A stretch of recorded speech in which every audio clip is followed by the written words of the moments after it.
யாராவது திராவிட முன்னேற்ற கழகம் நடத்துகின்ற மருத்துவமனையில் போய் ஆபரேஷன் பண்ணியிருந்தா நீங்க போய் ஸ்கேன் பண்ணி பார்த்துக்குங்க, உள்ள உறுப்பு இருக்குதா இல்லையான்னு பார்த்துக்குங்க.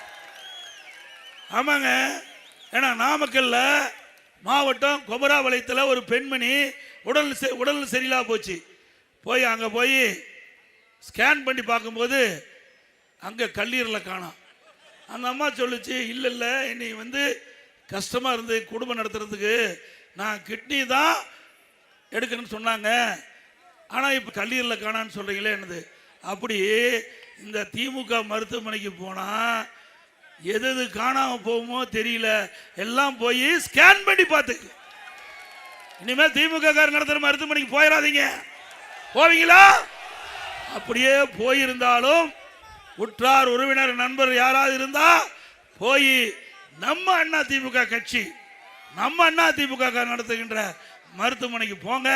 இல்லது நடுநிலையா இருக்கிற மருத்துவர்கிட்ட போய் ஸ்கேன் பண்ணி நம்ம உடம்புக்குள்ள இருக்கிற உறுப்புலாம் பத்திரமா இருக்குதான்னு பாருங்க தயவு செய்து.